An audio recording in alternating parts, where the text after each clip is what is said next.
Hey my loves, இன்னைக்கு நம்ம பார்க்க போற படம் என்னன்னா 2025 வெளியான ராட் அகேலே ஹே தி பன்சல் மர்டர்ஸ் அப்படின்ற ஒரு தரமான கிரைம் த்ரில்லர் படத்தை பத்தி தாங்க பார்க்க போறோம். இது ஒரு பாலிவுட் படங்க, தமிழ்லயும் அவைலபிளா இருக்கு, மல்டி லாங்குவேஜஸ்ல வெளியா இருக்கு. இந்த படத்தோட ஒன்லைனர் என்னன்னா, மீரா அப்படின்ற ஒரு பெண்ணுடைய குடும்பம் ஒரு மிகப்பெரிய பணக்கார குடும்பங்க. குடும்பத்தினர்கள் எல்லாருமே மீடியா துறையில இருக்கிறவங்க, குறிப்பா பிரஸ் கம்பெனி வச்சு நடத்தக்கூடியவங்க. இந்த குடும்பத்தினர்களோட வீட்டுல ஆரம்பத்துல அமானுஷமான ஆக்டிவிட்டி நடக்குது. இந்த வழக்கை இன்வெஸ்டிகேஷன் பண்றதுக்காக நம்ம ஹீரோ வராருங்க. இன்வெஸ்டிகேஷன் நடந்துட்டு இருந்த அந்த டைம்லயே ஒரே ராத்திரியில அந்த குடும்பத்தினர்கள் ரொம்ப கொடூரமான முறையில கொல்லப்பட்டு இறந்து போறாங்க. அந்த வீட்ல தப்பிச்சது மீரா மட்டும்தான். மீரா சொல்ற ஸ்டேட்மெண்ட்டை வச்சுதான் இன்வெஸ்டிகேஷனே தொடங்குது. இந்த இன்வெஸ்டிகேஷன்ல வெளியில வர திடுக்கிடும் உண்மைகள் தான் மொத்த படமே. ரொம்ப இன்ட்ரெஸ்டிங்கா இருக்க போது. அதே சமயம் நான் கதை சொல்ல யாரு கொலையாளியா இருப்பாங்க அப்படின்றத நீங்க கெஸ் பண்ணுங்க, கமெண்ட்டும் பண்ணுங்க.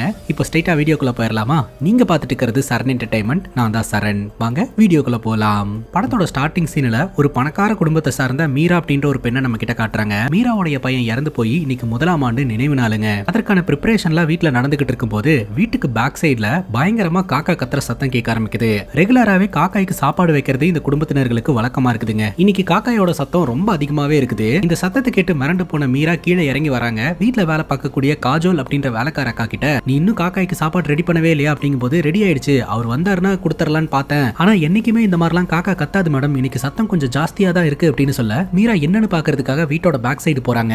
அங்க ஏதோ ஒரு விஷயத்தை பார்த்து மிரண்டு போறாங்க. என்னன்னு பார்த்தா வானத்துல பறந்துட்டு இருக்கக்கூடிய காக்காங்கெல்லாம் பொத்து பொத்துன்னு அவங்க வீட்டுக்குள்ளேயே விழுந்துகிட்டு இருக்கு. அந்த வீட்டோட பேக் யார்டு ஃபுல்லாவே ரத்தமா இருந்துகிட்டு இருக்கு. அதே சமயம் எவனொருத்தன் பண்ணி தலையை கட் பண்ணி கொண்டாந்து அந்த இடத்துல வச்சிருக்கான். அதை பார்த்ததும் மீரா மிரண்டு போயிடுறாங்க. உடனடியா போலீஸ்க்கு தகவலும் கொடுக்குறாங்க. இந்த குடும்பத்தை பன்சல் குடும்பம் அப்படின்னு தான் எல்லாரும் கூப்பிடுவாங்க. இப்போ இந்த வழக்கை இன்வெஸ்டிகேஷன் பண்றதுக்காக நம்ம ஹீரோ வராருங்க. ஆல்ரெடி ஹீரோட அசிஸ்டன்ட் இந்த வீட்ல தான் இருக்காரு. இந்த வழக்கை நம்ம கொஞ்சம் பார்த்து கேர்ஃபுல்லா தான் சார் ஹேண்டில் பண்ணணும். ஏன்னா இவங்க டைரக்டாவே டிஜிபிக்கு ஃபோன் பண்ணி இந்த விஷயத்தை இன்ஃபார்ம் பண்ணிருக்காங்க. இங்க நடக்கிற விஷயங்கள்லாம் கொஞ்சம் மர்மமா தான் சார் இருக்குது அப்படின்னு சொல்ல, என்ன நீங்களே வந்து உங்க கண்ணால என்ன நடக்குதுன்றத பாருங்க சார் அப்படின்னு சொல்லி அசிஸ்டன்ட் ஹீரோ உள்ள கூட்டிட்டு போறாருங்க. பன்சல் குடும்பத்தினர்கள் குருமா அப்படின்றவங்களுடைய தலைமையில வீட்ல பூஜை ஒன்று ஏற்பாடு பண்ணிருக்காங்க. சோ அந்த பூஜை வீட்ல நடந்துட்டு இருக்குங்க. அது மட்டும் இல்லாம இந்த குருமா அப்படின்றவங்களுடைய ஆன்மீக வழியை தான் இவங்க பின்பற்றிட்டு இருக்காங்க அப்படின்றதுக்கான ரெஃபரன்ஸ் எல்லாம் இந்த வீட்ல இருக்குதுங்க. குருமா சம்பந்தப்பட்ட போட்டோஸ் எல்லாம் அங்கங்க ஃப்ரேம் பண்ணி வச்சிருப்பாங்க. இப்போ அந்த இடத்துக்கு நம்ம மீரா மேடத்தோட பிஏ வராருங்க. இங்க என்ன நடந்துட்டு இருக்கு அப்படின்றத கொஞ்சம் எக்ஸ்பிளைன் பண்ண முடியுமா அப்படின்னு ஹீரோ கேட்க, வாங்க அப்படின்னு இந்த குடும்பத்துல மூத்தவரா இருக்கக்கூடிய பிரசாந்த் அப்படின்ற நபரை மீட் பண்றதுக்காக கூட்டு போறாருங்க. இந்த குடும்பத்தினர்கள் இந்த சொசைட்டில ஹைலி இன்ஃப்ளூயன்ஸான ஆட்கள் டைரக்டாவே டிஜிபி கிட்ட பேசுவாங்க. ஹீரோ கிட்ட அவர் சொல்றாரு, இப்பதான் உங்க டிஜிபி கிட்ட பேசிட்டு இருந்தேன், உங்களோட சர்வீஸை பத்தி எல்லாம் எக்ஸ்பிளைன் பண்ணிட்டு இருந்தாரு அப்படின்னு சொல்ல, ஹீரோ சொல்றாரு, காலையில இருந்தே என்னோட டீம் இங்க தான் இருக்காங்க, பட் அவங்களுக்கு பெருசா இங்க என்ன நடந்தது, எதற்காக வர சொன்னீங்கன்னு தெரியல, கொஞ்சம் எக்ஸ்பிளைன் பண்ண முடியுமா அப்படின்னு கேட்க, அங்க மாதவ் அப்படின்ற ஒரு நபர் நான் எக்ஸ்பிளைன் பண்றேன் அப்படின்னு சொல்லி இந்த போலீஸ்காரங்களை கூட்டிட்டு போறாருங்க. ஒரு ரூமுக்குள்ள ஒரு சின்ன பையன் அதிக சத்தத்தை வச்சுட்டு கேம் ஆடிக்கிட்டு இருக்கான். மாதவுக்கு கோவம் வந்தது, எதுக்குடா இவ்வளவு சத்தத்தை வச்சு கேம் ஆடிக்கிட்டு இருக்க, ஹெட்போன்ஸை மாட்டிக்கிட்டாது விளாடல அப்படின்னு சொல்ல, அந்த பையன் கேட்க மாட்டேன்றான். ஒன்னு ஹெட்போன்ஸை போடு இல்லாட்டி மியூட்ல போடு அப்படின்னு சொல்ல, அந்த பையன் மியூட்ல போட்டுறான். மீராவுடைய தம்பி தான் கைஸ் இந்த மாதவ். மீராவுடைய பையன் இறந்து முதலாம் ஆண்டு அஞ்சலி செலுத்துறதுக்காக தான் எல்லாருமே வந்திருக்கிறதா சொல்றாங்க. அதற்காக தான் குருமாவும் இந்த இடத்துக்கு வந்திருக்கிறதா சொல்றாங்க. இந்த சூழ்நிலையில இந்த மாதிரி ஒரு சம்பவம் நடக்கும் நாங்க நினைச்சு கூட பார்க்கல அப்படின்னு சொல்லிட்டு இந்த வீட்டோடைய பேக் யார்டுக்கு கூட்டிட்டு போறாருங்க. அங்க பார்த்தா ஏகப்பட்ட காகங்கள் ரொம்ப கொடூரமான முறையில செத்து கிடக்குது. ஃபுல்லா ரத்தமா இருந்துகிட்டு இருக்கு. அதே சமயம் நம்ம பார்த்த அந்த பன்னித்தலையே இருக்குதுங்க. ரெகுலராவே இந்த வீட்டோட பெரியவர் பாத்தீங்கன்னா காகங்களுக்கு சாப்பாடு வைக்கிறது வழக்கமா இருந்திருக்கு. ஆனா இன்னைக்கு ஒரு சாப்பாடு வைக்கிறதுக்கு முன்னாடியே இந்த ஒரு சம்பவம் நடந்துருச்சு அப்படின்ற விஷயத்த மாதவ் நம்ம ஹீரோ கிட்ட எக்ஸ்பிளைன் பண்றாருங்க. இந்த வீட்ல ஓம் பிரகாஷ் மற்றும் உமேஷ் யாதவ் அப்படின்ற 2 பேர் தான் செக்யூரிட்டியா இருக்காங்க. அவங்க 2 பேர் கிட்ட விசாரணை பண்ணும்போது ஃபர்ஸ்ட் ஆஃப் ஆல் அந்த வீட்டோட பேக் யார்ட்ல இருந்து ஏணி வச்சு ஏறி செக் பண்ணி இருக்காங்க. ஆனா இத பண்ணவன் அந்த இடத்தை விட்டு தப்பிச்சு ஓடிட்டு தான் வந்து இவங்க சொல்றாங்க. இத பண்ணது யாருனே தெரியல அப்படின்னு சொல்றாங்க. அப்ப அவனுக்கு உள்ள வரும்போது சிசிடிவி கேமரால நீ பாக்கலையா அப்படின்னு கேட்கும்போது, அன்னைக்கு பனி அதிகமா இருந்ததுனால பெருசா கவனிக்கல சார் அப்படின்னு சொல்ல, ஹீரோக்கு கோவம் வந்துருது, உன்ட்ட நான் வானிலை அறிக்கை எல்லாம் கேட்கல, ஏன் ஒழுங்கா இதெல்லாம் கவனிக்கல அப்படின்றத கேட்டுட்டு இருக்கேன் அப்படின்னு சொல்லிட்டு அந்த பில்டிங்கோட டாப்புக்கு போறாங்க. சோ இந்த பில்டிங்க்கு வெளியில இருக்கக்கூடிய ரோடு எங்க போய் ஜாயிண்ட் ஆகுது அப்படின்றது எல்லாம் ஹீரோ கேட்டு தெரிஞ்சுக்கிறாருங்க. இப்ப அந்த காக்காய்ங்கெல்லாம் செத்து கிடக்குது இல்லையா, அங்கிருந்து சில சாம்பிள்ஸ் எல்லாத்தையுமே கலெக்ட் பண்றாங்க. வீட்டுக்குள்ள ஒரு சத்தமா இருக்குது, என்னாச்சுன்னு சொல்லிட்டு கீழே போய் பார்த்தா இந்த குடும்பத்தை சார்ந்த ஆரவ் அப்படின்ற பையன் இந்த வீட்டுல இருக்க மாட்டேன் நான் போறேன் அப்படின்ற மாதிரி பயங்கரமா அடம்பிடிச்சுக்கிட்டு இருக்கான். மொத்த குடும்பத்தினர்களும் சேர்ந்து அவனை கண்ட்ரோல் பண்ணிக்கிட்டு இருக்காங்க. என்ன நடக்குதுன்னு தெரியாம நம்ம ஹீரோவும் ஹீரோட அசிஸ்டன்ட்டும் வந்து இந்த ஆரவை கண்ட்ரோல் பண்றதுக்கு முயற்சி பண்ணிக்கிட்டு இருக்காங்க. கரெக்டா மீரா அந்த இடத்துக்கு வந்து ஸ்டாப் இன்ஸ்பெக்டர் அப்படின்னு சொல்லிட்டு இந்த ஆரவ் கிட்ட பேசுறாங்க. இங்க பாரு ஆரவ், இங்க இருக்க சொல்லி யாருமே உன்னை கட்டாயப்படுத்தல, நீ எப்ப போகணும்னாலும் போய்க்கலாம், ஆனா கஷ்டம் இல்லாம சுதந்திரம் கிடைக்காது, அதை நீ மைண்ட்ல வச்சுக்கணும் அப்படின்னு சொல்லிட்டு அங்கிருந்து போறாங்க. ஹீரோ இதெல்லாம் கவனிச்சுட்டு இந்த பையனுக்கு என்ன ஆச்சு அப்படின்னு கேக்குறாரு. இந்த ஆரவ் இருக்கான் இல்லையா, பயங்கரமான ட்ரக் அடிக்டாங்க கைஸ். இவனுக்குன்னு ஒரு தனி ரூம் கொடுத்து அந்த ரூம்ல மாத கணக்குல அடைச்சு வச்சிருந்திருக்காங்க இந்த ட்ரக் அடிக்ஷன்ல இருந்து மீண்டு வரணும் அப்படின்றதுக்காக. ஆனா அவனால அங்க இருக்க முடியாம அந்த இடத்தை விட்டு போகணும் அப்படின்னு சொல்லி முயற்சி பண்ணிக்கிட்டு இருக்கான். சோ அதுக்கான அட்வைஸ் தான் மீரா கொடுத்துட்டு போயிருக்காங்க அப்படின்றது ஹீரோக்கு தெரிய வருது. இப்ப டிஜிபி நேர்ல வந்து இந்த குடும்பத்தினர்களை சந்திக்கிறாருங்க. வீட்டுல இருக்கிற பெரியவர் டிஜிபி பிடிச்சி பயங்கரமா திட்டுறாரு. இப்படி ஒரு கேவலமான விஷயத்தை யார் பண்ணா அப்படின்னு சொல்லிட்டு டிஜிபி சொல்றாரு, உங்களுக்கான பாதுகாப்பை நாங்க உறுதி செய்யறோம் அப்படின்ட்டு. பாதுகாப்பை உறுதி செய்யறியா? முதல்ல இதை பண்ணது யாரு அப்படின்றத கண்டுபிடிங்க. இதை பண்ண சொன்னவனுக்கு நேர்ல வந்து நிக்கிறதுக்கு தைரியம் இல்லையா? முதுகுல குத்துறான் அப்படின்னு சொல்லி கோவப்பட இந்த குருமான்றவங்க இப்படி கோவப்படுறதுலாம் நல்லதுக்கு இல்ல அப்படின்னு சொல்லிட்டு சமாதானப்படுத்திட்டு இருக்காங்க. இப்ப டிஜிபியும் நம்ம ஹீரோவும் அந்த வீட்டோட பேக் சைடு வராங்க. நியூஸ் பேப்பர் மேல பண்ணி தலை இருக்குங்க. அதுவும் இவங்க கம்பெனி நியூஸ் பேப்பர் தான். சோ இதை வச்சு பார்க்கும்போது இவங்க நியூஸ் பேப்பர் கம்பெனியை பிடிக்காதவங்க யாரோ ஒருத்தங்க தான் இதை பண்ணிருக்காங்கன்னு எனக்கு தோணுது சார். அது மட்டும் இல்லாம வீட்டுக்குள்ள இருக்கிற பெரியவர் யாரோ ஒருத்தரை பத்தி பேசிக்கிட்டு இருந்தாரு, அது யாருன்னு தெரியுமா அப்படின்னு கேட்க டிஜிபி சொல்றாரு, அவருடைய பேரு ராஜேஷ். அவரும் இந்த குடும்பத்தை சார்ந்தவர் தான். ஆனா அவரு இப்ப இந்த டிவி பிசினஸ் பண்ணிட்டு இருக்காரு. இவங்க நியூஸ் பேப்பர் பிசினஸ்ல இருந்துட்டு இருக்காங்க. ஏதோ ஒரு சொத்து பிரச்சனையின் காரணமா ரெண்டு பேரும் பிரிஞ்சுட்டாங்க. அதனால அவர் தான் இதை பண்ணிருப்பாரோ அப்படின்னு இந்த பெரியவர் நினைக்கிறதா வந்து டிஜிபி சொல்றாருங்க. அது மட்டும் இல்லாம ரெண்டு தரப்பினர்களுமே பாத்தீங்கன்னா கொஞ்சம் பெரிய ஆளுங்க அப்படின்றதுனால நம்ம இந்த வழக்கை கொஞ்சம் புத்திசாலித்தனமா ஹேண்டில் பண்ணணும் அப்படின்னு சொல்ல நம்ம ஹீரோ சரின்னு சொல்லிட்டு அங்கிருந்து கிளம்புறாருங்க. பேசிக்கா நம்ம ஹீரோக்கு இன்னும் திருமணம் ஆகலங்க. ஹீரோடைய அம்மா திருமணம் பண்ண சொல்லி பயங்கரமா பிரஷர் போட்டுக்கிட்டு இருக்காங்க. நம்ம ஹீரோக்கு ராதா அப்படின்ற ஒரு பொண்ணை ரொம்ப பிடிச்சிருக்கு போல. அந்த பொண்ணுடைய ஜாதகத்தை மேட்ச் பண்ணி பார்க்கும்போது ஹீரோக்கும் ராதாக்கும் சுத்தமா மேட்ச் இல்லைன்னு வந்திருக்கு. அதனால இந்த விஷயங்கள்லாம் கொஞ்சம் பார்த்து தான் பண்ணணும், இருந்தாலும் நீ சீக்கிரமா கல்யாணம் பண்ணணும் அப்படின்ற மாதிரி ஹீரோடைய அம்மா ஹீரோக்கு பிரஷர் போட எது சரி எது தப்புன்னு எனக்கு தெரியும், தயவு செஞ்சு விடுங்க, நான் பாத்துக்கிறேன் அப்படின்ற மாதிரி ஹீரோ சொல்றாருங்க. பன்சல் குடும்பத்தினர்களுடைய வீட்டு பக்கம் சுத்திட்டு இருந்த ஒரு ரெண்டு பேருக்கு மேல போலீஸ்க்கு டவுட் வருது. ஒரு இன்ஃபார்மர் மூலமா அவனுக்கு எங்க வாழ்ந்துட்டு இருக்காங்க அப்படின்ற தகவலை தெரிஞ்சுக்கிட்டு அந்த இடத்துக்கு நம்ம ஹீரோ போறாருங்க. அவனுக்கு தப்பிச்சு ஓடுறதுக்கு முயற்சி பண்றானுங்க. அவங்களை பிடிச்சி ஸ்டேஷன்ல வச்சு உரி உரிக்கிறாங்க. ஒரு லாயர் அந்த இடத்துக்கு வந்து நீங்க அடிக்க கூடாது, நீங்க அடிக்கிற ஒவ்வொரு அடிக்கும் கோர்ட்ல பதில் சொல்ற மாதிரி இருக்கும், இவங்க குற்றவாளியே கிடையாது அப்படின்ற மாதிரி வாதாடுறாங்க. அவங்களோட ஐடி கார்டை எடுத்து டிஜிபி கிட்ட கொடுக்க டிஜிபி நேரா ராஜேஷ் அப்படின்ற அந்த டிவி சேனலோட ஓனரை மீட் பண்றதுக்காக போறாருங்க. இப்ப பிடிபட்டு இருக்கிற ரெண்டு பேருமே உங்க கம்பெனில வேலை பார்க்கறவங்க தான், எதுக்கு இந்த மாதிரிலாம் பண்ணிட்டு இருக்கீங்க அப்படின்னு டிஜிபி கேட்கிறாரு. ஆனா ராஜேஷ் என்ன சொல்றாரு அப்படின்னா, அவரு பண்ணலையா, இந்த குருமா அப்படின்ற ஒரு லேடியோட பேச்சு கேட்டு அந்த குடும்பம் ஆடாத ஆட்டம் போட்டுக்கிட்டு இருக்கு, சும்மா அதை தூக்கி போட்டாங்க இதை தூக்கி போட்டாங்க அப்படின்னு சொல்லி எங்க மேல கம்ப்ளைண்ட்ஸ் வச்சிட்டு இருக்காங்க. இதெல்லாம் எதுக்காக பண்றாங்கன்னா போர்ட் மீட்டிங்ல அவங்களுக்கான ஒரு அனுதாபம் வேணும் அப்படின்றதுக்காக தான் அப்படின்னு சொல்ல, அப்படியெல்லாம் இல்ல, பெரியவர் ரொம்பவே டிஸ்டர்ப் ஆயிருக்காரு, அந்த குடும்பம் மொத்தமும் அதிர்ச்சியில இருந்துட்டு இருக்கு அப்படின்னு சொல்ல, மீரா தான் எல்லாத்தையும் பொறுமையா பக்காவா ஹேண்டில் பண்ணுவாளே, அவகிட்ட போய் கேட்க வேண்டியதானே அப்படிங்கும் போது பட்டுன்னு நம்ம ஹீரோ கேள்வி கேட்கிறாரு, மீரா தான் போய் முதல்ல பார்த்தாங்க அப்படின்னு உங்களுக்கு எப்படி தெரியும், நீங்க அந்த குடும்பத்தினர்கள் கிட்ட பேசுனீங்களா அப்படின்னு சொல்லி கேட்க டிஜிபி தடுக்கிறாரு, அவர் கொஸ்டின் பண்ணாதீங்க அப்படின்ட்டு. பட்டுன்னு இந்த ராஜேஷ் சொல்றாரு, பரவாயில்ல நீங்க தானே கூட்டு வந்தீங்க, கொஸ்டின் பண்ணட்டும், இங்க பாருங்க இந்த கொஸ்டின்லாம் எங்கிட்ட பண்ணாதீங்க, இதை செஞ்சவங்க அந்த குடும்பத்துக்குள்ள தான் இருக்கிறாங்க, நீங்க என்ன பண்றீங்க முதல்ல அவங்கள போய் தீவிரமா விசாரிங்க, உண்மை என்னன்னு தெரியும் அப்படின்னு சொல்லி அமுச்சு வச்சிடறாருங்க. இப்போ நம்ம ஹீரோ அந்த வீட்டை சுத்தி இருக்கக்கூடிய மொத்த சிசிடிவி கேமராவை செக் பண்றாருங்க. ஆனா ஒரே ஒரு கேமரால மட்டும் எந்த ஒரு ஃபுட்டேஜும் இல்ல. அப்பதான் தெரிய வருது அந்த கேமரா ஆன்லயே இல்லன்னு சொல்லிட்டு. ஏன் இந்த கேமரா மட்டும் ஆஃப்ல இருக்கு அப்படின்னு கேட்கும்போது மீரா மேடம் தான் ஆஃப் பண்ணி வைக்க சொன்னாங்க அப்படின்னு அவர் சொல்றாரு. ஏன் என்ன ரீசன் அப்படின்னு கேட்கும்போது ஆக்சுவலா வீட்டோட பேக் சைடுல இருக்கக்கூடிய அந்த கேமரா வீட்டுக்குள்ள வரைக்கும் கவர் ஆகுதுங்க. அதனால வீட்டுக்குள்ள இருக்கிறவங்களோட பிரைவசி பாதிக்கப்படும் அப்படின்றதுனால அந்த ஒரு கேமரா மட்டும் ஆஃப் பண்ணி வச்சிருக்காங்க. பட் ஈஸியா நம்மளால அதை ஆன்லாம் பண்ண முடியும் அப்படின்னு சொல்ல, முதல்ல அதை செய்யுங்க, ஆன் பண்ணி வைங்க அப்படின்ற மாதிரி ஹீரோ ஆர்டர் கொடுக்குறாரு. போலீஸ்காரங்க ஒரு ரெண்டு பேர்த்த பிடிச்சி வச்சிருக்காங்க இல்லையா, அவங்க ரொம்ப தெளிவாவே சிசிடிவி கேமரால கேப்சர் ஆயிருக்காங்க. சோ அவங்க தான் இந்த சம்பவத்தை பண்ணிருக்காங்க அப்படின்றது ஹீரோக்கு நல்லாவே தெரியுது. நம்ம ஹீரோ லாக்அப்ல வச்சு லாடம் கட்டுறாருங்க. உண்மை சொன்னேன்னா நீ கோர்ட்டுக்கு போவ, இல்ல ஏதாவது மறைக்கணும்னு நினைச்சேன்னு வையன், காலம் முழுக்க உன்னை கோர்ட்டுக்கு அனுப்பாம ஜெயிலே வச்சு சாவடிப்பேன் அப்படின்னு சொல்ல, பயந்து போய் உண்மையை சொல்ற சார் அப்படின்ற மாதிரி சொல்லிடுறான். இந்த வேலையை பண்ண சொன்னவங்க கிட்ட இவங்க ஒரு முறை தான் பேசினாங்களாம். இவங்களுக்கான பணம் ஒரு நியூஸ் பேப்பர்ல வந்து சேர்ந்துச்சான். அந்த நியூஸ் பேப்பர்ல பண்ணி தலையை கட் பண்ணி அந்த வீட்டோட பேக் சைட்ல போய் வைக்கணும் அப்படின்ற மாதிரி அவன் ஆர்டர் கொடுத்திருந்திருக்கான். ஆனா இவங்களுக்கு அந்த வீட்டுக்கிட்ட போனோடனே பயம் வந்திருக்குது. அதனால அந்த பண்ணி தலையை தூக்கி வீசிட்டு அந்த இடத்த விட்டு ஓடிட்டு தான் இவனுக்கு சொல்றானுங்க. வானத்துல பறந்துட்டு இருந்த காக்காய்ங்க எல்லாம் அங்க இருக்கக்கூடிய தண்ணியை குடிச்சும் தானியங்களை சாப்பிட்டு தான் இறந்து போயிருக்குது. அந்த தண்ணியிலையும் தானியத்திலையும் விஷ இருந்திருக்கிறத நாங்க கண்டுபிடிச்சிருக்கோம். அதை செஞ்சது யாரு அப்படின்னு கேட்கும்போது எங்களுக்கு சத்தியமா தெரியாது சார், அதை நாங்க பண்ண கிடையாது.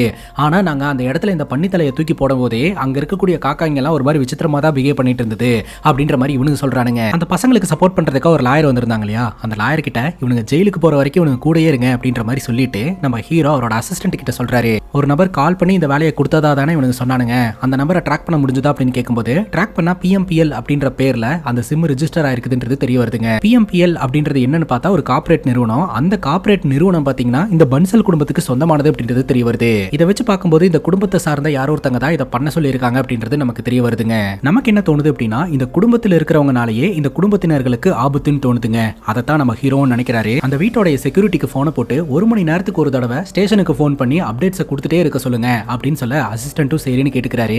இப்போ நம்ம ஹீரோ அந்த வீட்டுக்கு தான் கைஸ் போறாரு. அந்த வீட்டுக்கு 2 செக்யூரிட்டின்னு நம்ம பார்த்தலையா, ஒருத்தன் பேர் ஓம் பிரகாஷ், இன்னொருத்தன் பேரு உமேஷ். செக்யூரிட்டி கேபின்குள்ள இந்த உமேஷ்ன்றவன் நல்லா தூங்கிட்டு இருக்கான். ஓம் பிரகாஷை காணோம். அந்த உமேஷ் எழுப்புறதுக்கு முயற்சி பண்ணாலும் அவன் எழுந்திருக்கவே மாட்டேன்றான். ஓம் பிரகாஷ் எங்க போனேன்னு ஹீரோ சத்தம் போடுறாரு.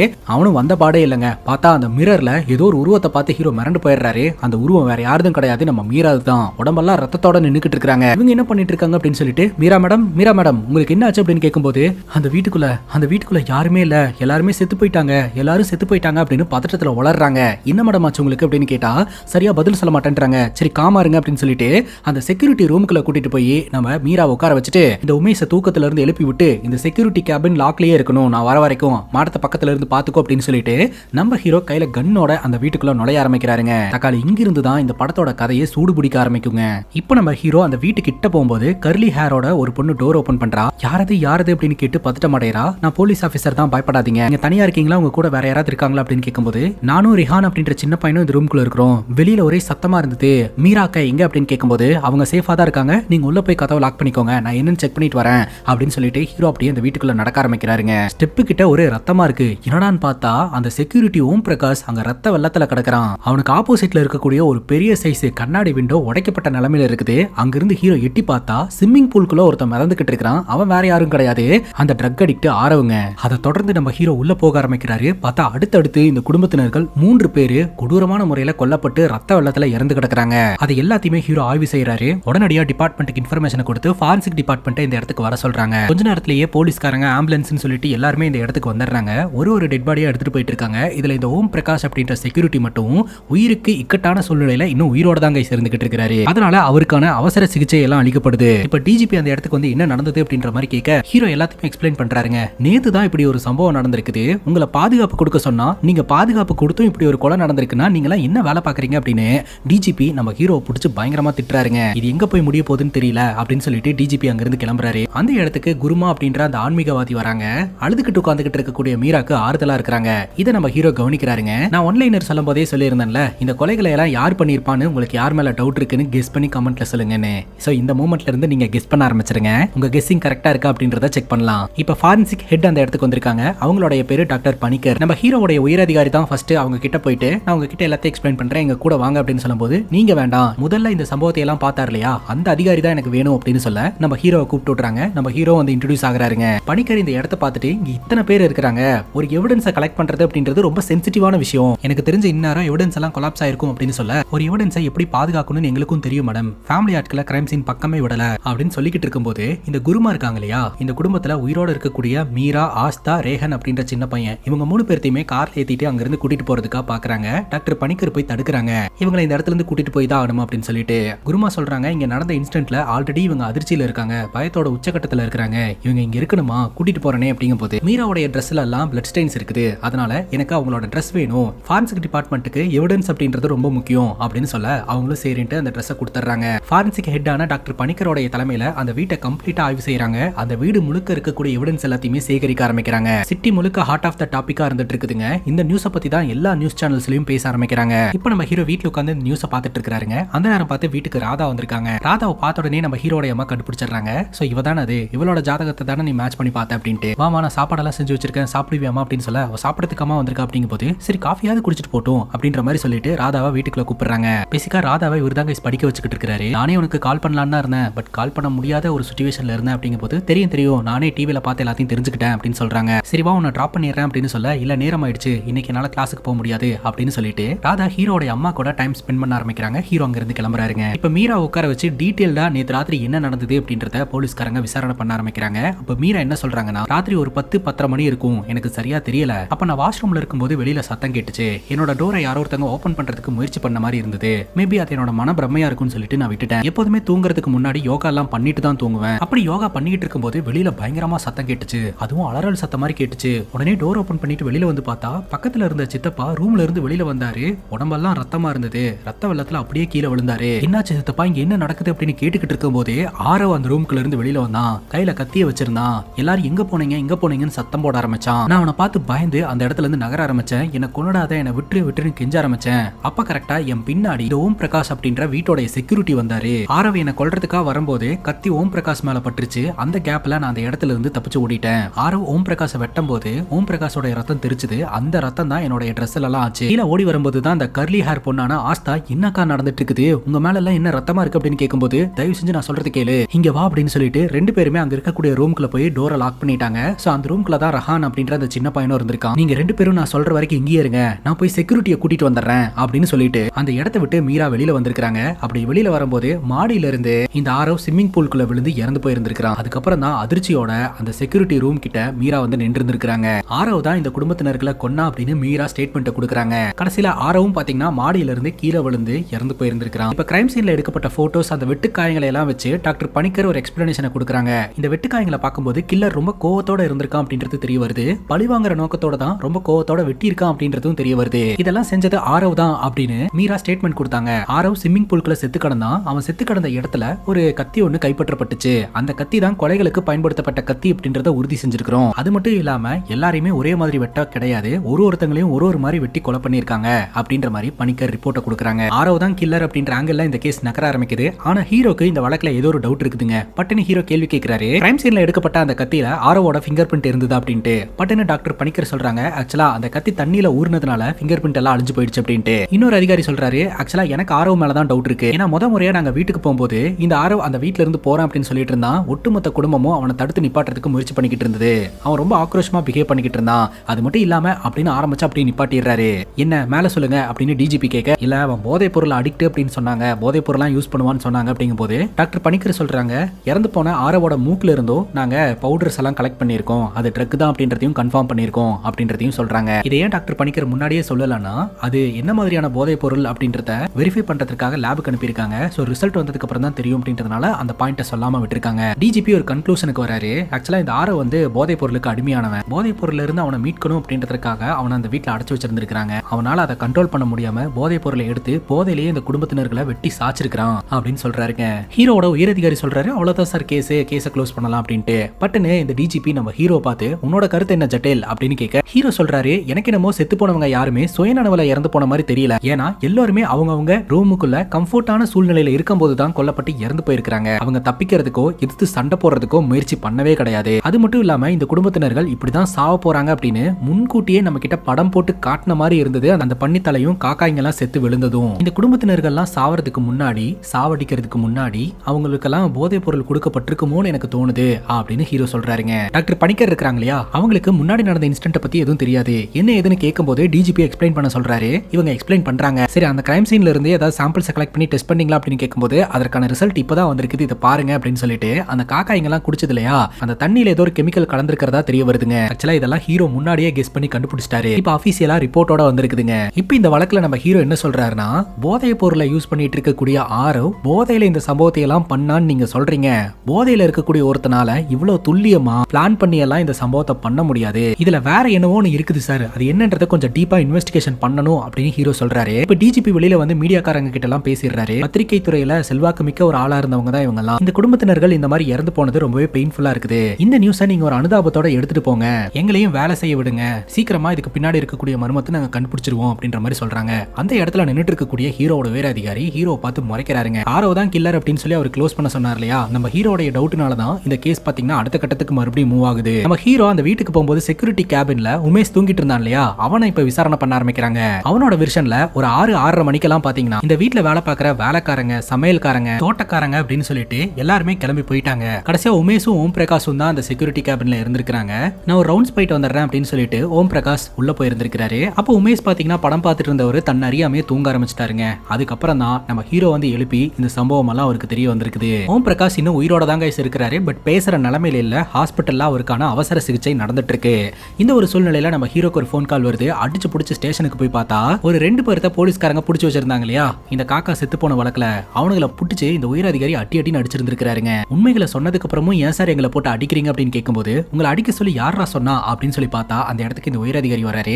நான் தான் அடிக்க சொன்னேன், அன்னைக்கு நீங்க பெரிய அறிவாளி மாதிரி நடந்துக்காம இருந்திருந்தீங்கன்னா அன்னைக்கே இந்த ஆரோட பிளான் என்னன்றதை இவனுங்க சொல்லியிருப்பானுங்க. அடிக்கிற அட்டியில உண்மை எப்படி வெளியே வரும்னு பாருங்க அப்படின்னு சொல்லி அடிக்கிறாங்க. ஹீரோ சொல்றாரு, நீங்க இதை பண்ணக்கூடாது சார், இவனுங்க என்னோட ஸ்டேஷன் லிமிட்ல வரவனுங்க அப்படிங்கும் போது, உன்னோட ஸ்டேஷனே என்னோட லிமிட்ல தான் இருக்குது. இவனுங்க கோர்ட்டுக்கு போறதுக்கு முன்னாடி இவனோட வாயில இருந்து உண்மையை வர வைக்கிறானா இல்லையான்னு பாருன்னு சொல்லிட்டு அவனுக்கு 2 பேர்த்த போட்டு அடி அடிச்சுட்டு இருக்காருங்க. ஹீரோ கடுப்பாய் அங்க இருந்து கிளம்புறாரு. இப்போ நம்ம ஹீரோ ஃபாரன்சிக் லேப்ல போயிட்டு இந்த வழக்கு சம்பந்தமா ஏதோ ஒரு விஷயத்தை ஆய்வு செஞ்சுக்கிட்டு இருக்காருங்க. டாக்டர் பணிக்கர் சொல்றாங்க, இந்த வழக்குல நீங்க ரொம்ப இன்ட்ரெஸ்ட் எடுத்து இன்வெஸ்டிகேஷன் பண்ணிட்டு இருக்கீங்க, இல்லன்னு சொல்ல கிடையாது, எங்களையும் கொஞ்சம் சேர்த்துக்கலாம்ல, நீங்க மட்டுமே இன்வெஸ்டிகேஷன் பண்ணிட்டு இருக்கீங்க அப்படின்னு கிண்டல் அடிச்சுட்டு போயிருவாங்க. இப்போ நம்ம ஹீரோ அவரோட அசிஸ்டன்ட் கிட்ட பேசும்போது அசிஸ்டன்ட் சொல்றாரு, இந்த வழக்கு அப்பவே க்ளோஸ் ஆயிருக்க வேண்டியது, இந்த வழக்கை பேஸ் பண்ணி நெட்ஃபிளிக்ஸ்ல ஒரு படமே எடுத்திருப்பாங்க, நீங்க என்னடானா இந்த வழக்குல வேற ஏதோ காம்ப்ளிகேஷன்ஸ் இருக்கு அப்படின்னு சொல்லிட்டு வேற எங்கேயோ கொண்டு போயிட்டு இருக்கீங்க அப்படின்னு சொல்ல, இங்க பாரு நந்து, இந்த பன்சல் குடும்பத்தை பார்த்தா எனக்கு நார்மலான ஆட்கள் மாதிரியே தெரியல அப்படிங்கும்போது, சார் எல்லா குடும்பமும் நார்மலான ஆட்கள் மாதிரி தெரிய மாட்டாங்க, இந்த ஆரவ் தான் சார் எல்லாத்தையுமே பண்ணிருக்கான், நீங்க ஏன் சார் அதை ஒத்துக்க மாட்டேன்றீங்க? இந்த உயர் அதிகாரி ஒரு விஷயத்தை கண்டுபிடிச்சிருக்காரு.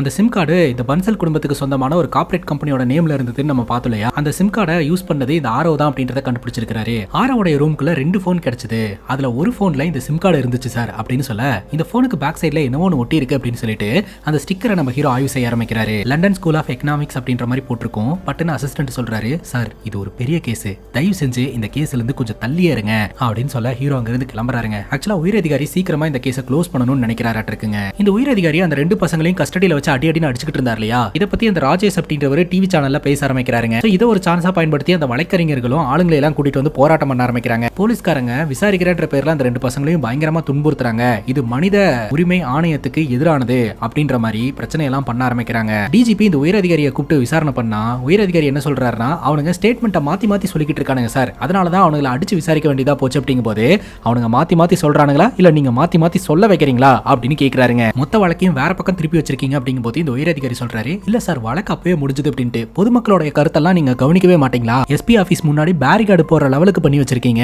முதல்ல இந்த பிரச்சனையை சால்வ் பண்ணுங்க போங்க அப்படின்ற மாதிரி சொல்ல உயர் அதிகாரி சரின்னு கேட்டு அங்க இருந்து கிளம்புறாருங்க. இப்ப ஃபாரன்சிக் ஹெட் ஹீரோவோட சந்தேகத்தை தீக்கிற மாதிரி ஒரு ரிப்போர்ட் எடுத்துட்டு வராங்க. அந்த குடும்பத்தினர்கள் சாவறதுக்கு முன்னாடி எல்லாருமே பாயசம் குடிச்சிருக்காங்க. அந்த பாயசத்துல பாத்தீங்கன்னா தூக்க மருந்து கலக்கப்பட்டிருக்கிறத இந்த ஃபாரன்சிக் ஹெட் கண்டுபிடிச்சிருக்காங்க. அது மட்டும் இல்லாம அந்த மருந்தோடைய பவர் வந்து ஒவ்வொருத்தவங்களோட உடம்புக்கு ஏத்த மாதிரி தான் ரியாக்ட் பண்ணும். ஒருத்தவங்க ரொம்ப ஸ்ட்ரென்த்தா இருந்தாங்கன்னா அவங்களோட உடம்புல கொஞ்சம் ஸ்லோவா தான் வேலை செய்ய ஆரம்பிக்கும். இப்ப ஹீரோ கேக்குறாரு, ஆனா இந்த மீரா மற்றும் ஆஸ்தா 2 பேருமே கான்சியஸ்னஸ்ல இருந்தாங்களே அது எப்படி அப்படின்னு கேட்கும்போது, ஜென்ரலாவே அந்த ஆஸ்தா அப்படின்ற அந்த கர்லி ஹேர் பொண்ணு மில்க் ப்ராடக்ட்ஸ் எல்லாம் எதுவுமே எடுத்துக்க மாட்டாங்களாம், அதனால அவங்க பாயசம் குடிக்கல, சோ அவங்களுக்கு இந்த மருந்து வேலை செய்யல. ரெண்டாவது மீராவும் அந்த பாயசத்தை குடிக்கவே இல்லைங்க. செக்யூரிட்டி ஓம் பிரகாஷ் இருக்கிறார் இல்லையா, அவர் சாப்பிடறதுக்கு முன்னாடி தான் அந்த இடத்துக்கு வந்திருக்காரு, அதனால ஆரவுக்கோட சண்டை போட முடிஞ்சிருக்குது. கடைசியில அவருக்கும் வெட்டுக்காயம் பட்டு அவர் இக்கட்டான சூழ்நிலையில ஹாஸ்பிட்டல்ல இருக்கிறாரு. அதே சமயம் செக்யூரிட்டி கேபின்ல இருக்கிற உமேஷ் வந்து அந்த பாயசத்தை சாப்பிட்டு இருந்திருக்கான், அதனாலதான் அவனுக்கு சீக்கிரமாவே தூக்கம் வந்து பயங்கரமா தூங்கி இருந்திருக்கான். இப்ப அந்த அஸ்தா அப்படின்ற பொண்ணை விசாரணை பண்ணலாம் அப்படின்னு சொல்லிட்டு ஹீரோ அங்க போறாரு. அன்னைக்கு ராத்திரி என்ன நடந்தது அப்படின்னு உங்களோட விருசனை சொல்லுங்க அப்படிங்கும்போது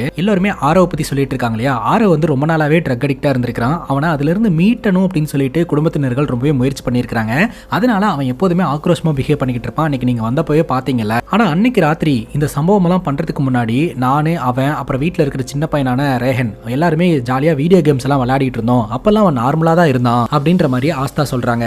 அன்னைக்கு ராத்திரி பாத்தீங்கன்னா ஓம் பிரகாஷ வரண்டால ஆஸ்தா பாத்திருக்காங்க. இங்க என்ன பண்றீங்க அப்படின்னு கேட்கும்போது, இந்த வீட்டுக்குள்ள வரதுக்கு ஒரு டோர் இருக்குதுங்க, அந்த டோர் ஓபன்ல இருந்ததாகவும் என்னன்னு பார்த்து க்ளோஸ் பண்ணிட்டு போலான்னு வந்தமா அப்படின்னு சொல்ல, சரினா அப்படின்னு சொல்லிட்டு ஆஸ்தாவும் ரூம்குள்ள போயிருந்திருக்காங்க. ஜென்ரலாவே எல்லாரும் தூங்குனதுக்கு அப்புறம் ஓம் பிரகாஷ் உள்ள வருவாராம். இங்க இருக்கக்கூடிய ஜன்னலு டோரு எல்லாமே பக்காவா லாக் ஆயிருக்குதா அப்படின்றத பார்த்துட்டு போவாராம். ஓம் பிரகாஷ் அந்த இடத்துல இருந்து போனதுக்கு அப்புறம் ஆரவும் நான் ரூமுக்கு போறேன் அப்படின்னு சொல்லிட்டு அங்க இருந்து போயிட்டான். அவன் போனதுக்கு அப்புறமும் தொடர்ந்து இவங்க கேம் விளையாடிக்கிட்டே இருந்திருக்காங்க. அதுக்கப்புறம் ஏதோ ஒரு பயங்கரமான சத்தம் கேட்டு இருக்குதுங்க. அந்த சத்தத்தை கேட்டு ஆஸ்தா ரூமை விட்டு வெளியில வரும்போது ஓம் பிரகாஷ் மாடி மேல ஓடிக்கிட்டு இருந்திருக்காரு. என்ன ஆச்சு அப்படின்னு கேட்டுட்டு இருக்கும்போது மேல ஒரே சத்தம், மீரா கத்துற சத்தம். மேல போறதுக்கு பயந்துட்டு ஆஸ்தா கீழே நின்றுக்கிறாங்க. மாடியில இருந்து மீரா கீழே இறங்கி வந்துட்டு ஆஸ்தாவை கூட்டிட்டு போய் அவங்களோட ரூம்குள்ள லாக் பண்ணிருக்காங்க. ஆஸ்தாவும் ரேஹனும் இந்த ரூம்குள்ளே இருக்க சொல்லி இருந்திருக்காங்க. என்ன உங்க ட்ரெஸ் எல்லாம் ரத்தமா இருக்கு அப்படின்னு கேட்கும்போது, நீ இங்கேயே இரு, நான் எல்லாத்தையும் எக்ஸ்பிளைன் பண்றேன், முதல்ல நான் செக்யூரிட்டியை கூட்டிட்டு வந்துடுறேன் அப்படின்னு சொல்லிட்டு அந்த ரூமை விட்டு அவங்க வெளியில வந்திருக்காங்க. இதுதான் நடந்த விஷயம் அப்படின்னு ஆஸ்தா எல்லாத்தையும் எக்ஸ்பிளைன் பண்றா. இப்போ நம்ம ஹீரோ கேக்குறாரு, உங்க குடும்பத்துக்கும் இந்த ராஜேஷ் அப்படின்றவருடைய குடும்பத்துக்கும் என்ன பிரச்சனை அப்படின்னு கேட்க ஆஸ்தா சொல்றாங்க,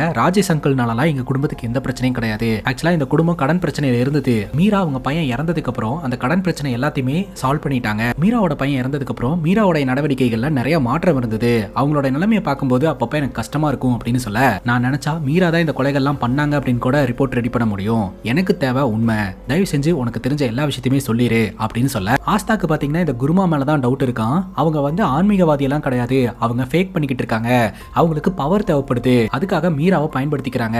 மீரா தான் பையன் இழந்த துக்கத்துல ஒரு மாதிரியான சூழ்நிலையில இருந்தாங்க, அவங்கள ஆறுதல் படுத்துறேன் அப்படின்னு சொல்லிட்டு அவங்கள பயன்படுத்தி இந்த குருமா இந்த சம்பவத்தை எல்லாம் பண்ணிருக்கலாம்னு எனக்கு தோணுது அப்படின்னு ஆஸ்தா சொல்றாங்க. இப்ப இந்த குடும்பத்தினர்களுக்கான இறுதி சடங்கு நடக்குதுங்க. அதுலலாம் ஹீரோ கலந்துக்கிறாரு. இந்த குருமாவை நோட் பண்ண ஆரம்பிக்கிறாரு. அதுக்கப்புறம் தனிப்பட்ட முறையில குருமாவை சந்திச்சு பேச ஆரம்பிக்கிறாரு. இந்த குடும்பத்தினர்கள் சாவறதுக்கு முன்னாடி குடிச்ச பாயசம் பாத்தீங்கன்னா இந்த குருமானால ப்ரிப்பேர் பண்ணப்பட்டது. அதை பத்தி கேட்கும்போது சில பேருக்கு அது பாயாசம், சில பேருக்கு அது பிரசாதம் அப்படிங்கும்போது, நீங்க கொடுத்த அந்த பிரசாதம்னு சொல்லக்கூடிய பாயசத்துல தான் தூக்க மருந்து இருந்துச்சு அப்படின்னு ஹீரோ சொல்றாரு. எனக்கு அதை பத்தி எல்லாம் தெரியாது, கண்ணு முன்னாடி இருக்கிறது மட்டும் தான் நிஜம், மொத்ததெல்லாம் பொய் அப்படின்னு சொல்லிட்டு சும்மா பழமொழியா சொல்லிக்கிட்டு இருக்காங்க. அதை கேட்டு ஹீரோ காண்டாகிறாரு. உங்க சொற்பொழிவை கேட்கறதுக்காலாம் வரல, கேட்கறதுக்கு மட்டும் பதில் சொல்லுங்க அப்படின்ற மாதிரி ஹீரோ பேசுறாரு. அதுக்கு அவங்க என்ன சொல்றாங்க அப்படின்னா, என் கண்ணு முன்னாடி ஒருத்தங்க தைரியமா வந்து கேள்வி கேட்கறாங்க அப்படின்னாலே அவங்களுக்கு ஏதோ ஒரு ப்ராப்ளம் இருக்குன்னு அர்த்தம். நீ தனிமையில ரொம்ப கஷ்டப்பட்டுக்கிட்டு இருக்க, உனக்கு ப்ராப்ளம் இருக்குது, உன்னால ராத்திரி தூங்க முடியறதில்ல, தூங்குனாலே இறந்து போன பெண்கள் தான் ஞாபகம் வருது அப்படின்னு அவங்க பாட்டுக்கு பேசிக்கிட்டே இருக்காங்க. கண் முடிச்சு பார்த்தா அந்த இடத்துல நம்ம ஹீரோவே இருக்க மாட்டாருங்க, கிளம்பிடுவாரு. இப்ப மீராவுடைய கணவர் கிட்ட போயிட்டு நம்ம ஹீரோ விசாரணை பண்ண ஆரம்பிக்கிறாருங்க. அப்ப மீராவுடைய கணவர் என்ன சொல்றாரு அப்படின்னா,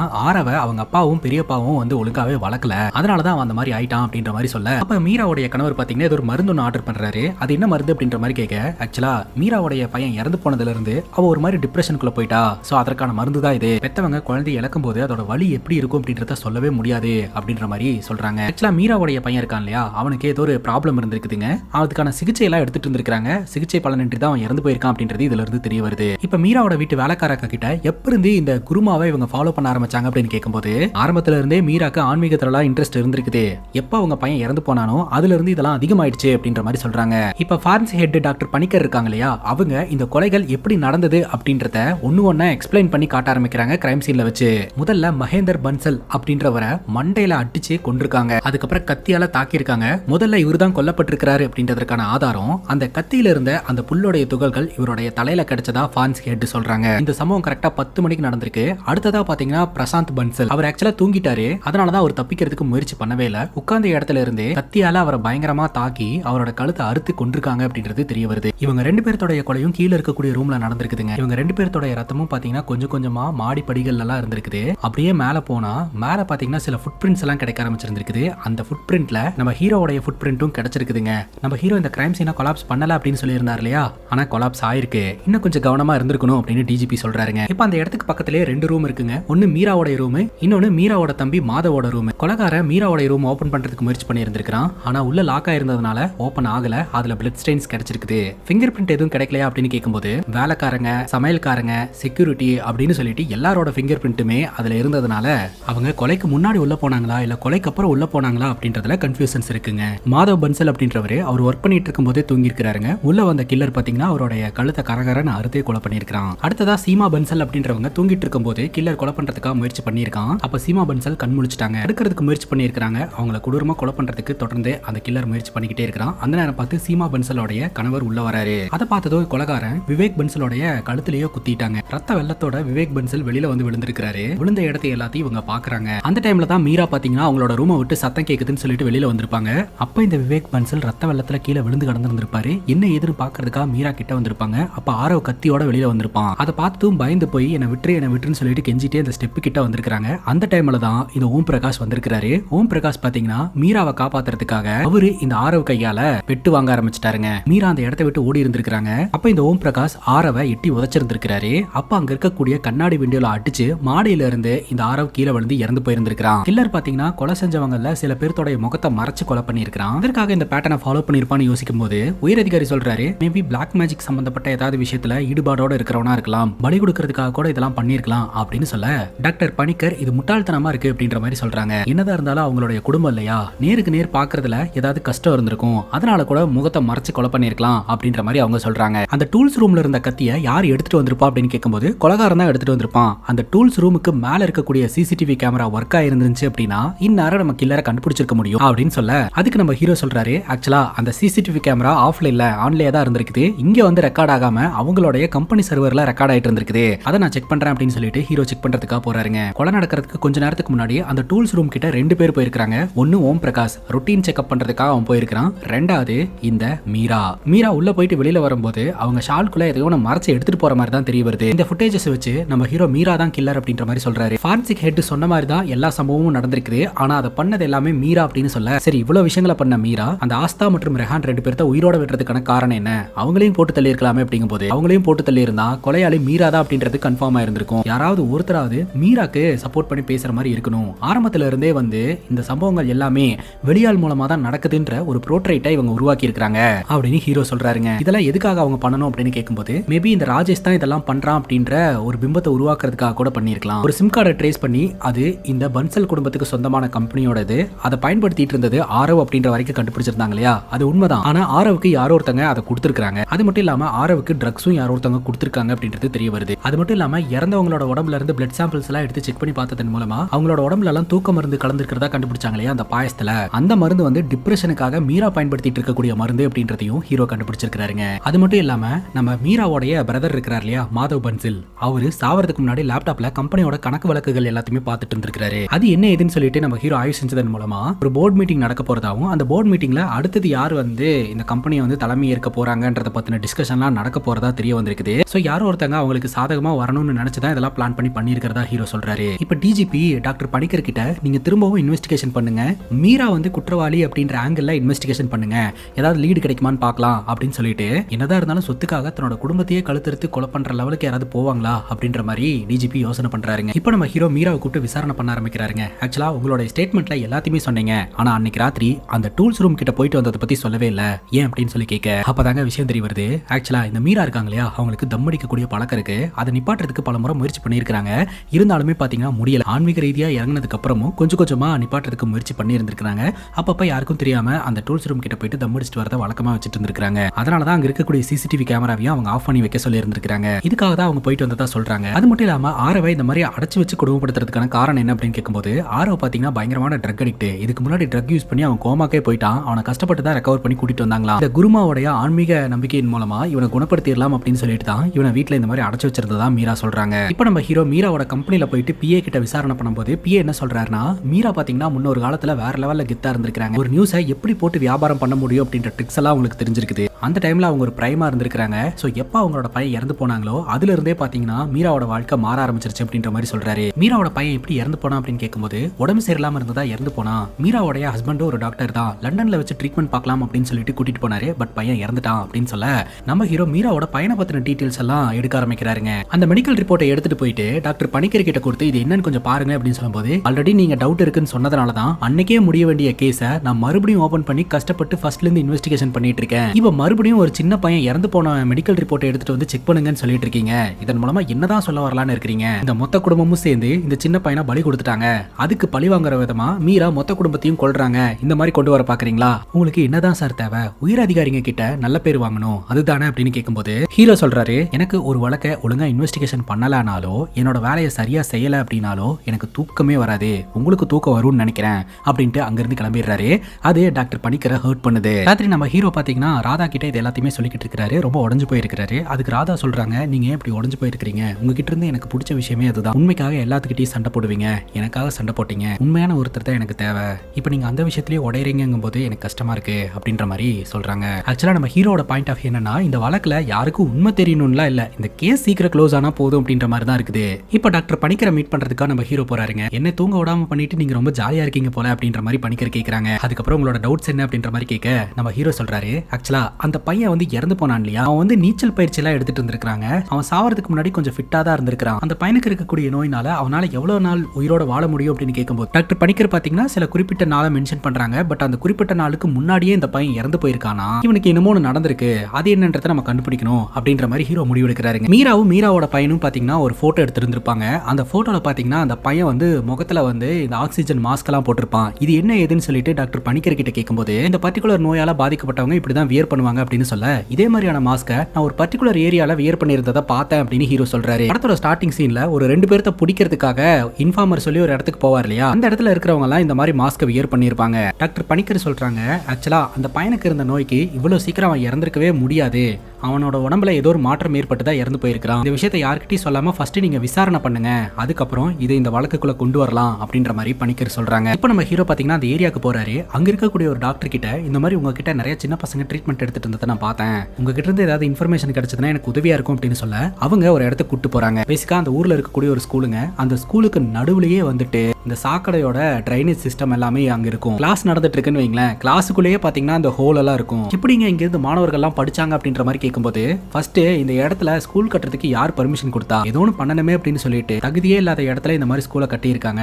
இந்த ஸ்கூல்ல படிச்சுட்டு இருந்த எல்லா மாணவர்களும் அந்த சாக்கடை ஸ்மெல்லுனால பாதிக்கப்பட்டு அவங்களுக்கு நோயெல்லாம் வர ஆரம்பிச்சிருந்திருக்குது அப்படின்ற விஷயத்த சொல்றாங்க. ஆக்சுவலா இங்க படிச்சுட்டு இருந்த 9 மாணவர்கள் மூச்சு திணறல்னால இறந்து போயிருக்காங்க, நிறைய பேர் பாதிக்கப்பட்டிருக்காங்க. அதுக்கெல்லாம் காரணம் பாத்தீங்கன்னா இந்த ஸ்கூலுக்கு பக்கத்துல இருக்கக்கூடிய ஒரு பாலித்தீன் ஃபேக்டரி, அந்த ஃபேக்டரியில இருந்து வர கேஸ், அப்புறம் இந்த சாக்கடை ஸ்மெல்லு, இதெல்லாம் சேர்ந்துதான் இந்த மாணவர்களை இந்த மாதிரி பண்ணிருக்கு. இப்போ அந்த ஃபேக்டரி செயல்ல இல்ல அப்படின்றது தெரிய வந்திருக்கு. ஆக்சுவலா இந்த மாதிரி மாதிரி அந்த குழந்தைங்கள இறந்து போயிட்டாங்க, அதற்கு காரணம் இந்த ஃபேக்டரி தான் அப்படின்னு சொல்லிட்டு அதிகாரப்பூர்வமா உறுதியா இருந்திருக்கு. பட் அதுக்கான ரெஸ்பான்சிபிலிட்டி யாருமே எடுக்கலங்க. இந்த கம்பெனி வந்து ஒரு கொரியன் கம்பெனி அப்படின்ற மாதிரி சொல்லிட்டாங்க. இங்க வேலை பார்த்துட்டு இருந்த மேனேஜர் ஓடிட்டான். சோ யாருமே பொறுப்பே இருக்கல. பட் அன்அஃபிஷியலா இந்த கம்பெனி யாரோட இது அப்படின்னு பார்த்தா நம்ம மீராவோட குடும்பத்தினர்களோட இதுதாங்க. பட் யாருமே எதிர்த்து கேள்வி கேட்கல, பெருசு பண்ணல. அதற்கான காரணம் பயம். கடைசியா எப்ப இந்த ஸ்கூலை மூடுனாங்க அப்படின்னு பாத்தீங்கன்னா ஒரு ஃபங்க்ஷன் ஒன்று நடந்திருக்கு. அந்த ஃபங்க்ஷனுக்கு மீரா சீஃப் கெஸ்டா வந்திருக்காங்க. அப்ப கூடவே அவங்க பையனையும் கூட்டு வந்திருக்காங்க. மீரா வந்து சொற்பொழி வாட்டிட்டு இருக்கும் போது தான் இந்த சம்பவம் நடந்திருக்கு. நிறைய மாணவர்கள் இறந்து போயிருக்காங்க. இப்பதான் நமக்கு ஒரு விஷயம் புரிய வருதுங்க. இந்த இடத்துக்கு மீராவோட பையன் வந்ததுனால தான் இங்க இருக்கக்கூடிய காற்றை சுவாசிச்சு அவனும் வந்து இறந்து போயிருக்கான். இப்போ நம்ம ஹீரோ அந்த ஃபேக்டரி ஆய்வு செய்யறாரு. அப்படி ஆய்வு செய்யும் போது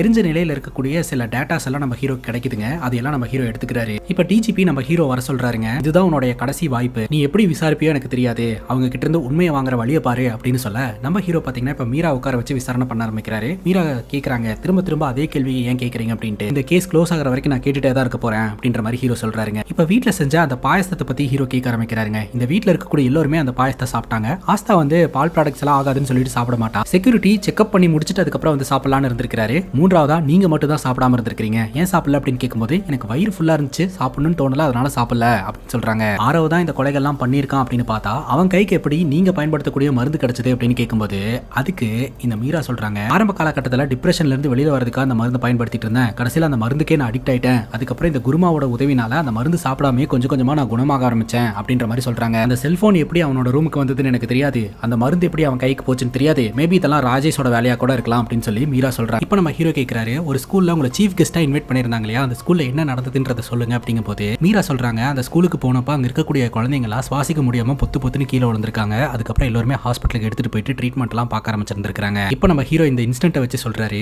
பண்ண வீடு சொத்து சோகம் அதெல்லாம் இருந்து என்ன பிரயோஜனம், அந்த ஏழை குழந்தைங்க என்ன காத்த சுவாசிச்சாங்களோ அதே காத்த தான் உங்க பையனும் சுவாசிச்சிருக்கான், உங்க பையனும் இறந்து போயிருக்கான். இதுல முக்கியமான விஷயம் என்ன அப்படின்னு பாத்தீங்கன்னா அந்த ஏழை குழந்தைங்க சுவாசிச்ச அந்த காத்து வந்து இவங்க ஃபேக்டரியில இருந்து வந்ததுதான். அந்த ஃபேக்டரிக்கு இந்த குடும்பத்தினர்கள் யாருமே பொறுப்பேத்துக்க கிடையாது. அதற்கான பனிஷ்மெண்ட் வாங்குறதுக்கும் யாருமே தயாரா இல்ல. ஆனா கடைசியில விதி எப்படி விளையாடி இருக்குன்னு பாத்தீங்களா, அந்த ஃபேக்டரியில இருந்து வந்த காத்த சுவாசிச்சு கொஞ்ச நாள் உயிர் வாழ வேண்டிய பையன் உடனே இறந்து போயிருந்திருக்கான். End of the day hero என்ன சொல்ல வராரு அப்படின்னா, குடும்பமா உருவாக்கின கம்பெனில இருந்து இவங்க பையனோட உயிர் மட்டும் போயிருந்துச்சு இல்லையா, அதற்காக மொத்த குடும்பத்தையும் பயங்கரமா வெறுத்து இருந்திருக்காங்க. மகனுடைய முதலாம் நினைவு நாள் அன்னைக்கே வச்சு எல்லாத்தையும் சம்பவம் பண்ணிட்டதா வந்து ஹீரோ சொல்றாருங்க. இதை கேட்டதும் நம்ம மீரா பயங்கர டென்ஷன் ஆயிடுறாங்க. சும்மா வாய்க்கு வந்தபடி எல்லாம் பேசிக்கிட்டு இருக்காதீங்க, ஏதோ பல பேர்த்த கொண்டுட்டு தான் நீங்க பேசிட்டு இருக்கீங்க, எங்கனால எத்தனை குடும்பம் வாழ்ந்துகிட்டு இருக்கு தெரியுமா, ஆர்ட்ஸ் ஃபினான்ஸ் மேனேஜ்மெண்ட்னா என்னன்னு தெரியுமா, இந்தியாவோட வளர்ச்சியில பெருமங்க நாங்க கொடுத்துட்டு இருக்கோம், எத்தனை பேருக்கு வேலை வாய்ப்பு நாங்க கொடுத்துருக்கோம் தெரியுமா, அதை பத்தி எல்லாம் ஏன் பேச மாட்டேன்றீங்க அப்படின்னு கேட்க பட்டுன்னு உள்ள ஆளுங்களா வந்துடுறாங்க. இதுக்கு மேல நீங்க எதுவும் பேச தேவையில்ல, போலாம் அப்படின்ற மாதிரி கூப்பிடுறாங்க. ஹீரோ மீராவோட கணவரை பார்த்து, நீங்க ஒரு டாக்டர் தானே, உங்களுக்கு இதெல்லாம் தெரியாது, உங்க பையன் மாதிரி தானே இங்க நிறைய பேர் பாதிக்கப்பட்டிருக்காங்க, வேணா இந்த போட்டோஸ் எல்லாம் பாருங்களேன் அப்படின்னு சொல்லிட்டு அந்த போட்டோஸ் தூக்கி போடுறாருங்க. மீரா பாத்தீங்கன்னா எல்லாத்தையும் கலச்சு விட்டுறாங்க, இதெல்லாம் பார்க்க மாட்டேன் நான் அப்படின்ட்டு. அவங்க போனதுக்கு அப்புறம் அந்த போட்டோஸ்ல ஏதோ ஒரு விஷயத்த நம்ம ஹீரோ பார்த்துட்டே இருக்கிறாருங்க. ஏதோ ஒரு விஷயத்த கண்டுபிடிச்சிட்ட மாதிரி நமக்கு தெரியுது. இப்போ இந்த குருமா அப்புறம் அந்த ராஜேஷ் மேலும் சில முக்கியமான ஆட்கள்லாம் போலீஸ் கூட சேர்ந்து டிஸ்கஸ் பண்ண ஆரம்பிக்கிறாங்க. சோ அந்த டிஸ்கஷன்ல டிஜிபி என்ன சொல்றாருன்னா, நமக்கு இந்த வழக்குல ஒரு சொல்யூஷன் தேவை, ஒரு தீர்வு தேவை, அந்த தீர்வு நம்ம எஸ்பி கிட்ட இருக்குது அப்படின்னு சொல்ல நம்ம ஹீரோவோட உயரதிகாரி எக்ஸ்பிளைன் பண்றாரு. அதாவது ட்ரக் அடிக்ட் ஆன அந்த ஆரவ் அப்படின்ற பையன் தான் மொத்த குடும்பத்தையும் போட்டு தள்ளிட்டான் அப்படின்ற மாதிரி கேஸை க்ளோஸ் பண்ணலாம்னு சொல்றாருங்க. சரி, இந்த ஆரவுக்கு ட்ரக் கொடுத்தது யாரு அப்படின்னு கேட்கும்போது காவலாளி உமேஷ் தான். உமேஷோட வீட்டை சோதனை பண்ணதுல அவன் வீட்டுல சில ட்ரக்ஸ் எல்லாம் நாங்க கண்டுபிடிச்சிருக்கோம் அப்படின்னு இந்த உயரதிகாரி சொல்றாருங்க. பேசிக்கா இந்த உமேஷை ஃப்ரேம் பண்றதுக்கான ஏற்பாடெல்லாம் பண்றாரு அப்படின்னு நமக்கு தெளிவா தெரியுது. பலதரப்பட்ட ஆர்குமெண்ட் நடக்குதுங்க. பட் எதுலயுமே நம்ம ஹீரோக்கு உடன்பாடு இல்ல. அந்த இடத்தை விட்டு கிளம்பும் போது இந்த குருமான்றவங்க, பாருங்க இன்ஸ்பெக்டர், உங்களோட பேர்ல சில விஷயங்களை நீங்க மாத்திக்கிட்டீங்கன்னா உங்களோட லைஃப்ல எல்லாமே சக்சஸா இருக்கும். அது மட்டும் இல்லாம உங்க கூட ஒரு கெட்ட நிழல் ஒன்று ஃபாலோ பண்ணிட்டு இருக்கிறத என்னால பார்க்க முடியுது. அதுக்கிட்ட இருந்து நீங்க தப்பிச்சா மட்டும் தான் நல்லா இருக்க முடியும் அப்படின்னு சொல்ல, எனக்கெல்லாம் யாரை பார்த்தும் பயம் இல்லைங்க அப்படின்னு சொல்லிட்டு அந்த இடத்துல இருந்து ஹீரோ கிளம்பிடுறாரு. இப்போ இந்த வழக்கு முடிஞ்சு போச்சு அப்படின்னு சொல்லிட்டு டாக்டர் பணிக்கரை கிளம்ப சொல்லிட்டாங்க. இப்போ நம்ம ஹீரோ டாக்டர் பணிக்கருக்கு ஃபோன் பண்ணும்போது, நான் கிளம்பிட்டு இருக்கேன், உங்களுக்கு என்ன வேணும் அப்படின்ற மாதிரி கேட்க, இன்னும் டைம் இருக்குது, இப்போ என்கிட்ட ஒரு பேர் இருக்கு, அந்த ஒரு பேரை இன்வெஸ்டிகேஷன் பண்றதுக்கு மட்டும் எனக்கு உங்களோட உதவி தேவைப்படுது அப்படின்ற மாதிரி சொல்ல அவங்களும் உதவி செய்யறேன்னு சொல்றாங்க. இப்போ நம்ம ஹீரோ நேரா ஹாஸ்பிட்டலுக்கு போறாருங்க. ஹாஸ்பிட்டல்ல உயிருக்கு இக்கட்டான சூழ்நிலையில அட்மிட் ஆயிருக்கக்கூடிய ஓம் பிரகாஷ் அப்படின்ற செக்யூரிட்டியை பாக்குறாருங்க. இப்போ அவர் பேசக்கூடிய நிலைமையில தான் இருந்துட்டு இருக்காரு. அவருடைய ஸ்டேட்மெண்ட்டை இதுவரைக்கும் போலீஸ் விசாரணையில யாருமே கேட்கவே இல்லைல்ல.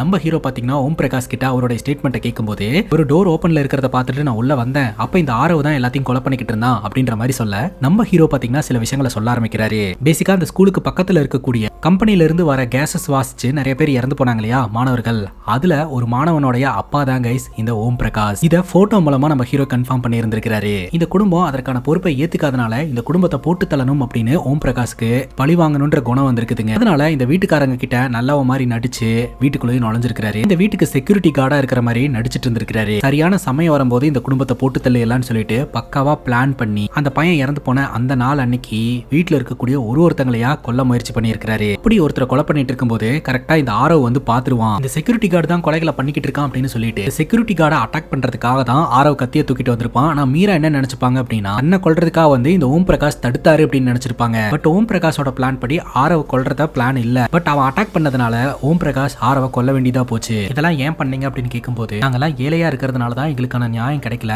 அப்படின்னு சொல்லிட்டு இவரு இந்த மாதிரிலாம் பண்ணதா சொல்றாருங்க. இப்போ இந்த ஓம் பிரகாஷ் தன்னோட வாயால எல்லாத்தையுமே ஒத்துக்கிறாருங்க. எதனால பண்ணாரு, எப்படி பண்ணாருன்றது எல்லாத்தையுமே எக்ஸ்பிளைன் பண்ணிட்டாரு. அதை ஒரு வீடியோவா எடுத்து அந்த வீடியோவை பப்ளிக்ல ஷேர் பண்ணி விட்டுறாங்க. மக்கள் எல்லாருமே இதை பார்த்து பயங்கரமா மிரண்டு போயிடுறாங்க. சோ உண்மையான குற்றவாளி யாரு அப்படின்னு பப்ளிக் தெரிஞ்சு போச்சு. இப்போ போலீஸ் மீட்டிங் ஒன்று ஏற்பாடு பண்றாங்க. மக்களுக்கு உண்மை தெரிஞ்சு போனதுனால சோ இவங்க ப்ராப்பரா தான் ஆக்ஷன் எடுக்க வேண்டியதா இருக்குது. இதன் மூலமா எல்லா உண்மைகளும் மக்களுக்கு தெரிய ஆரம்பிக்குதுங்க. இந்த கேஸை வேற மாதிரி க்ளோஸ் பண்ணணும்னு நினைச்சாங்க. பட் உண்மையான விஷயம் வெளியில வந்து இந்த கேஸ் க்ளோஸ் ஆகுது. இந்த வீடியோவை லீக் பண்ணதுக்காக நம்ம ஹீரோவை சஸ்பெண்ட் பண்றாங்க. ஹீரோவும் அந்த இடத்துல இருந்து கிளம்பிடுறாருங்க. இப்ப ஹீரோ தன்னோட குடும்ப வாழ்க்கையை பார்க்க ஆரம்பிக்கிறாரு. ராதா கிட்ட இது வரைக்கும் காதல சொல்லவே இல்லைங்க. அதே சமயம் அந்த ஃபாரன்சிக் ஹெட் இருக்காங்க இல்லையா, அவங்களும் வீட்டுக்கெல்லாம் வந்து நம்ம ஹீரோ கிட்ட நல்ல ஃப்ரெண்ட்ஷிப் மெயின்டைன் பண்ணிட்டு இருக்காங்க. ஏன்னா இவங்க ரெண்டு பேருமே நேர்மையான அதிகாரிங்க. அதனாலதான் அவங்களோட ஃபைண்டிங்ஸ் எல்லாத்தையுமே ப்ரொஃபஷனல் ரீதியா ஹேண்டில் பண்ணாம பப்ளிக் கிட்ட ஒப்படைச்சு இந்த கேஸை சால்வ் பண்ணிருக்காங்க. இப்ப ராதா நம்ம ஹீரோ கிட்ட கேக்குறாங்க, நம்ம ரெண்டு பேருக்கு ஒரு பொருத்தம் கூட கிடையாது, அதனாலதான் நீங்க என்கிட்ட காதல சொல்லவே மாட்டேன்றீங்களா அப்படின்ட்டு. ஹீரோ என்ன சொல்றாருன்னா, நீ படிச்சிட்டு இருக்கல, ஃபர்ஸ்ட் படிச்சு முடி, அதுக்கப்புறம் நம்ம கல்யாணத்தை பத்தி எல்லாம் பேசலாம் அப்படின்ற மாதிரி சொல்லிடுறாருங்க. வெளியில உட்காந்துட்டு இருக்கக்கூடிய ஹீரோடைய அம்மா ஹீரோவை திட்டிக்கிட்டே இருப்பாங்க.